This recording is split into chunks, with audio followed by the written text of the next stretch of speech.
The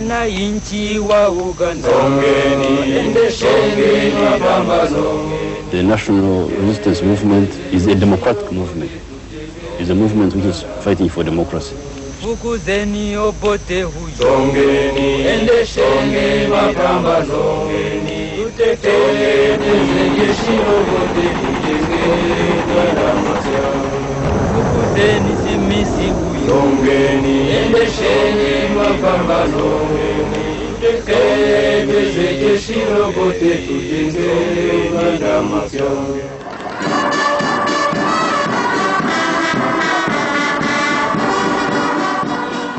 It is now 27 years since the Uganda People's Defense Forces came into existence, first as a liberation army known as the Popular Resistance Army that led Uganda out of political, civil and economic turmoil, then later on in the struggle transforming into the National Resistance Army, with a political wing, the National Resistance Movement, NRM.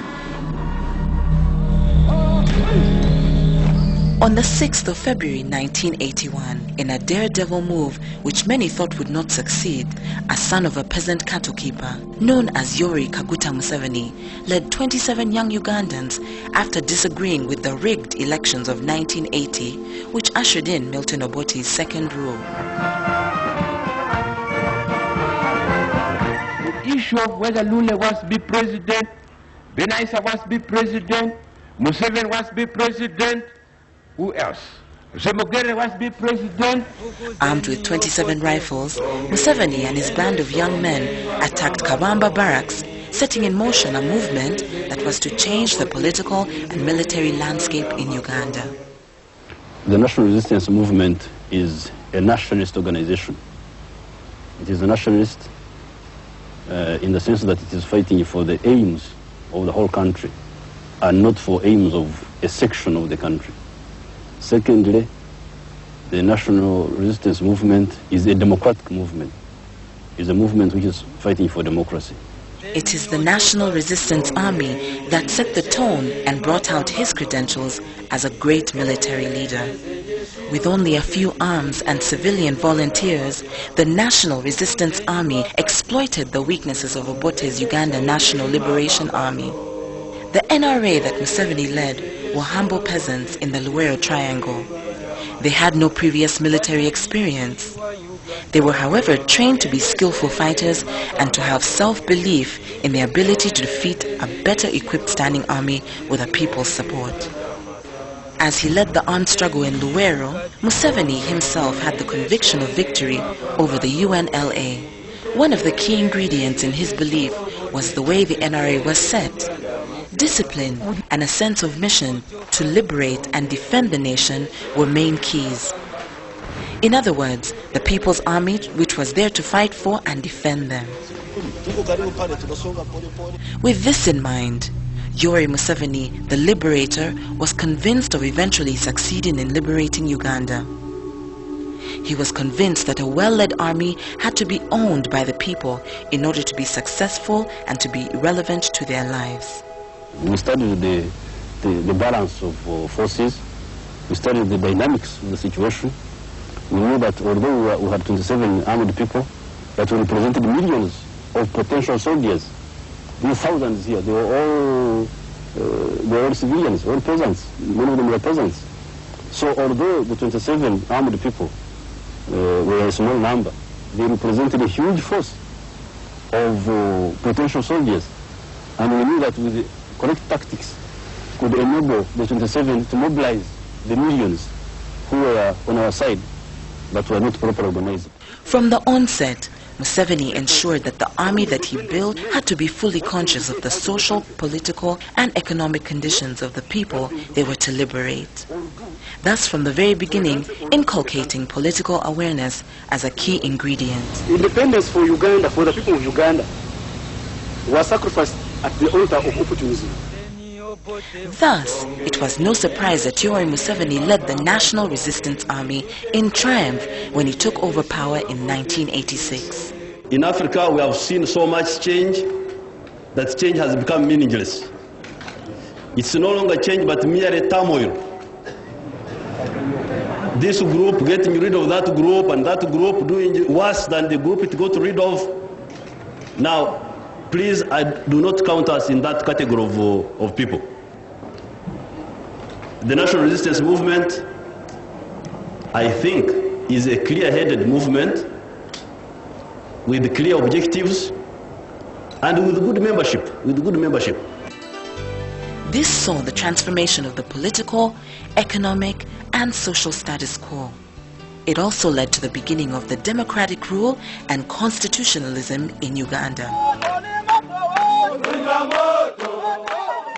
For all these years, the UPDF has weathered many storms, defending Uganda and overcoming forces that sought to destabilize the country and reverse the course of history. The first test was a rebellion of ex-UNLA soldiers who took up arms against the NRA in the late 1986. Soon, this crystallized into UPDA and later Alice Lakwena's Holy Spirit movement in 1987. The army at that time was still largely a guerrilla force and still operating under the improvisations that had been carried out over the Bush days. In 1986, when we took government, we had a force of about 20,000 at that time, which was constructed around, I think there were about 10 units. Big size battalions. We did this because at that time we wanted, we had a few commanders and wanted to economize their use. So we'd have one battalion with very many companies. But as the commander-in-chief, Museveni recognized the need to reorganize and restructure the NRA. In its early days, for instance, there were no conventional ranks officially allocated to officers. In 1988, these officers were finally given conventional ranks, which finally gave the NRA a conventional command hierarchy. Our commanding-chief is now the Lieutenant General in the National Resistance Army.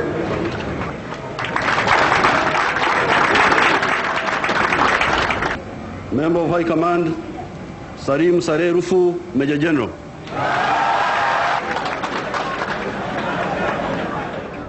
In other aspects, the NRA continued to operate almost as it used to while still in the bush. But the NRA had achieved so much and had taken care of the UPA, Alice Lakwena, and the Teso Rebellion of Peter Otai's UPA. On the 18th of January 1987, that's where we really destroyed those fellows. That engagement was led by late Frederick Jama. We captured 1,033 pieces of weapons from those bandits. Because at that time they were trying to behave like this ADF, trying to fight a conventional war. Although local rebellions could be a big threat, Uganda at the time was surrounded by countries that had lukewarm relations with it. We had overcome banditry, but by using large numbers.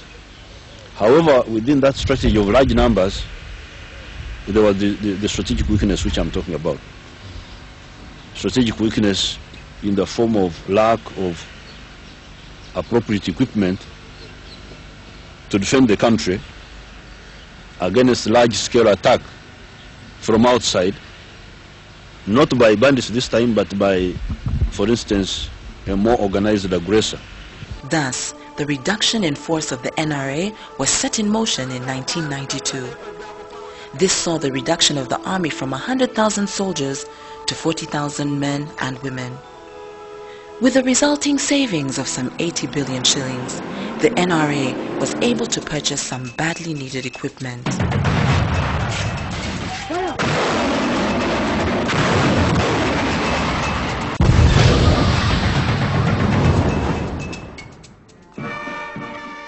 In 1995, due to the demands of the new constitution, this army was once again renamed as the Uganda People's Defence Forces, UPDF.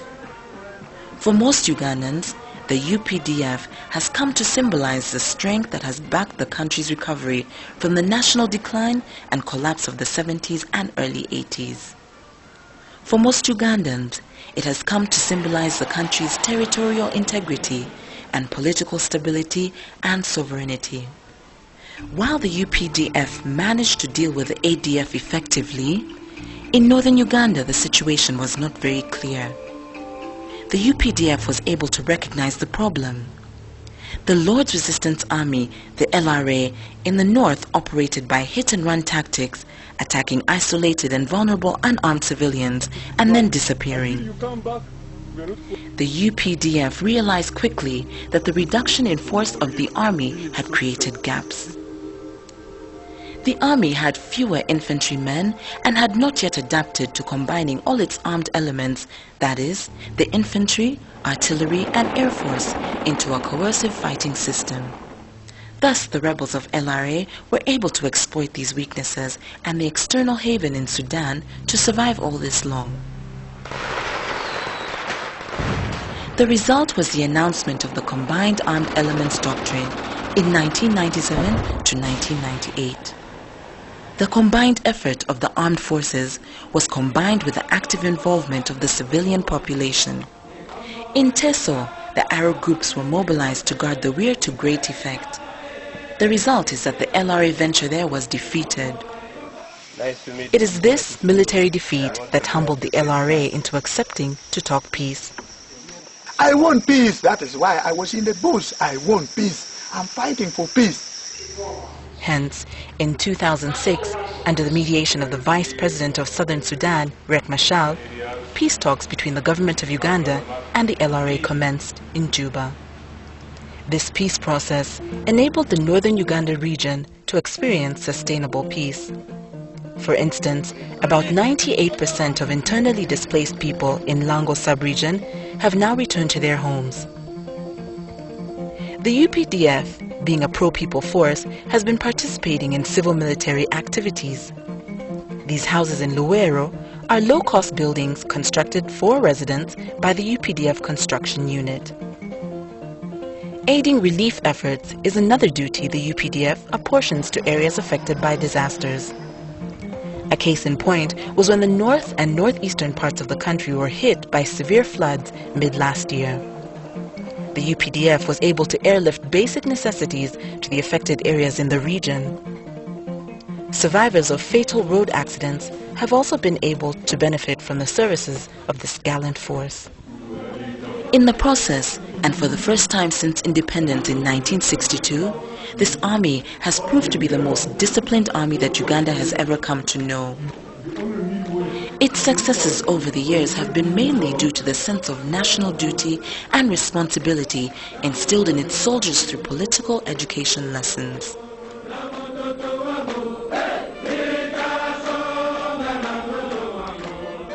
Thus, in 1994, the then National Resistance Army, now Uganda People's Defense Forces, was mandated to take a peacekeeping mission in Liberia, commanded by Brigadier Ivan Koreta, a task it accomplished successfully. Since its existence, the UPDF has fought many battles in the defense of Uganda to safeguard its territorial integrity and political stability. However, it has been at a cost. While it has been able to do it effectively, this has not been achieved without challenges. This revealed several shortcomings within its structure. It is these challenges that crystallized into the need to modernize and professionalize the Uganda People's Defense Forces. The visionary leadership in the Army completed a strategic defense review. It is implementing a defense reform program and has a national defense policy in place. Professionalization and modernization primarily looks at the human resource, skills, and better arms acquisition. Training and retraining of UPDF officers and men has been enhanced by the rehabilitation and construction of several military training institutions around the country. These include Kabamba Military Training School in Mubende, Karama Training School, Butiaba School of Field Artillery and Air Defense in Masindi, Kasenyi Training School in Entebbe, Singo Training School, Junior Staff College Jinja, Jinja Military Academy, and Senior Command and Staff College Chimaka in Jinja. At the lower level, the current Uganda Army targets quality recruits with a minimum standard of education being Senior 4. They are checked for good health and are between 18 to 25 years old. Professionals in all walks of life are encouraged to join. They have a role in one way or the other in the Army. Having been recruited, training for skills development ensues. The general infantry training includes the basic recruit training and cadet officer training, followed by specialized training like tank crews and pilot training.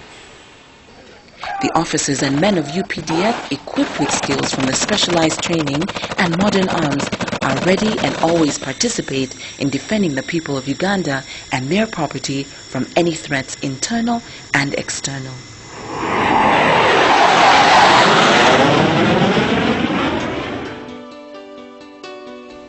Their welfare has been catered for by constructing new army barracks in different parts of the country, such as Kakiri Barracks in Wakiso District, Hima Barracks in Kasese, Nakapeli Moru in Kotido District, Katabi in Entebbe, Chigungu PGB Barracks in Entebbe, and Kata Barracks in Sironko District.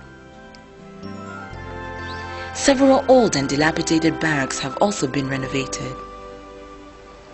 These include Bombo in Luero District, Mbarara, Gulu, and Makindye Barracks. The General Military Hospital in Nakasongola has also been refurbished and re-equipped. The unrivaled contribution of the NRA, now UPDF, has made Uganda become one of the most coveted